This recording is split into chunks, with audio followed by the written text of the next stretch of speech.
So hi, it's Matt here from Go Green Autos. So I hope you can hear me okay today. It's rather windy and the mic might be picking up rather a lot of wind noise, but still not much I can do about it.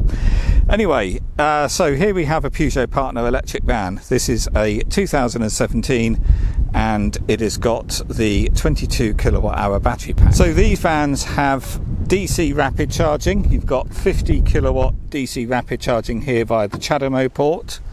They also all have air conditioning. These are one spec only, and they're the only vans with 3 seats up front. And these seats are quite flexible. This middle one opens up and you've got a little storage compartment under there. It also folds down. And then you've got a writing table, or probably more likely your McDonald's lunch.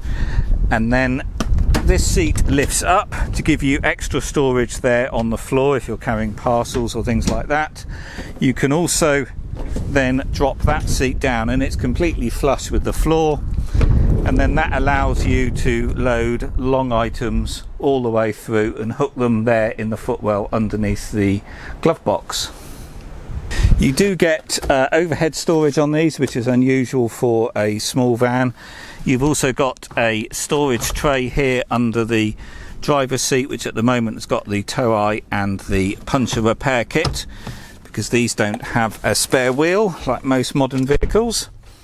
And then if I just start it up here with the key, and then inside we've got radio and single slot CD. There's no Bluetooth on this, as with most of these electric vans, because the Bluetooth is a stereo upgrade and the majority of them don't have it, but you could easily fit a Parrot or some aftermarket kit. We've got air conditioning. They've all got air conditioning, but you don't have preconditioning on these. That's where you can set a time and then the vehicle will preheat or pre-cool before you leave while it's connected to the charger. They don't have that function on these electric vans. And here's the mileage. It's only done 12,234 miles.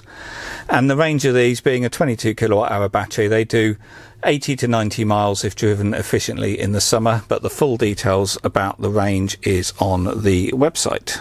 So the purpose of these videos primarily is to show you the condition, and if you see my videos before, you'll know I point out every little stone chip mark or scratch I can find. I don't hide anything, there's absolutely no point, and then that gives people the confidence to buy the vehicle from afar without coming to view it first, and then I get the vehicle delivered to them. So very little to show you on this one. It is in amazing condition. I think it's probably been body wrapped, you know, with a vinyl wrap at some stage, and it's like the bodywork is just exceptional. Anything I'm going to pick out, there are photos on the website in the photo gallery where you can zoom right in and have a good look at the detail. Tyre tread depths are on the website as well. The tyres are all very good, you know, it's only done 12,000 miles of course. So there isn't really anything to show you, but we'll have a walk around anyway. It's all dent and scratch free along here, really is pristine. Some very minor scratching there on the wheel trim, but really insignificant. Looking round the front bumper's all in nice condition, no scratches, no chips on the bonnet.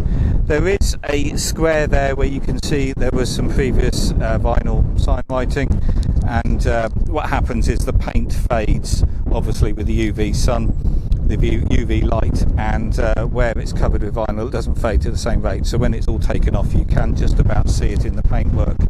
Certain lights you can't see it at all. I can see it there. I'm not sure whether the camera's picking it up. You can see a square there, and that's also present on the side panels as well.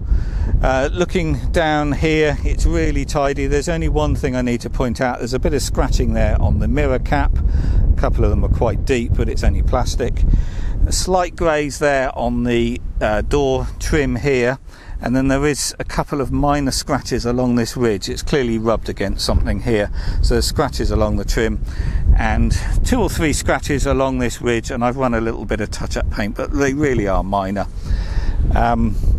Looking down the rest of it, it is really tidy. And then if I just open up this side door, we can see this one has no bulkhead, and you just got the ladder frame there behind the driver's seat. and very clean and tidy inside. There's your charge cable, type 1 to type 2 for AC charging. Just continuing around, nothing to show you here apart from a few marks on the rear bumper, and there's a little indentation and a bit of scratching there on the rear bumper, but the rest of it's all good, and the metalwork is just really nice.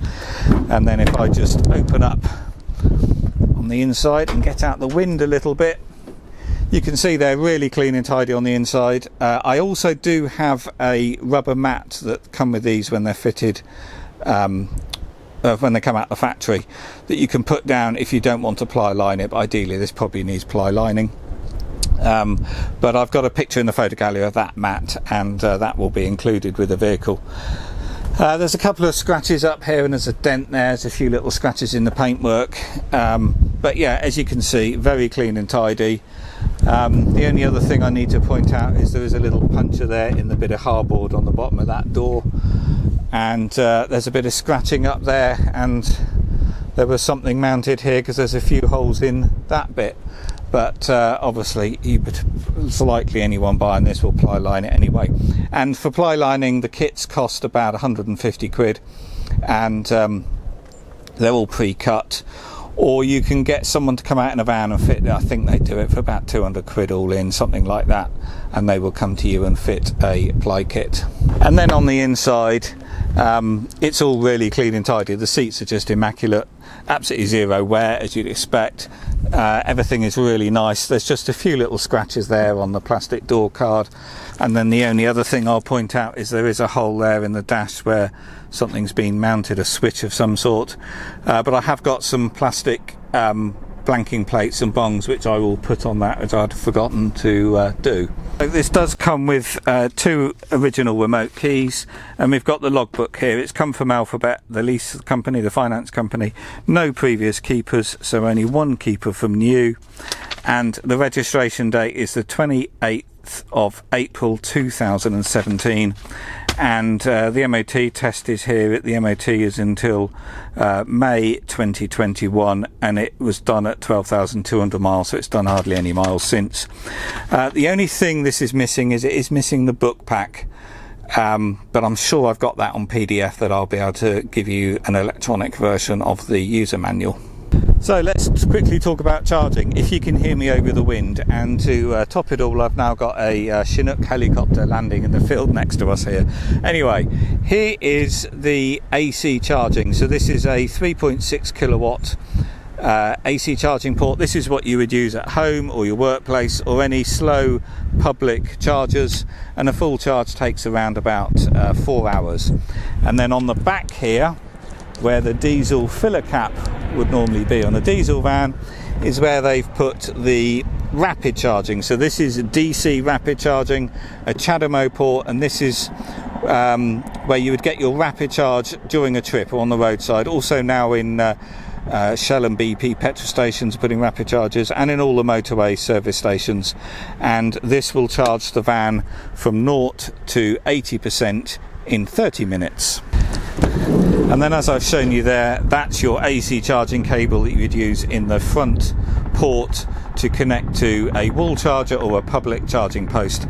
I can also supply a portable charger, often called a granny cable, and that allows you to charge the vehicle on a 3-pin plug. They do take longer because it can only draw 10 amp, but it will always be charged overnight, and it allows you to do top-ups throughout the day. If you're out on site during the day, obviously everywhere there's normal main sockets, and you can effectively trickle charge your vehicle while you're on site, and you will return it back to 100%, I'm sure. So they're very handy things to have.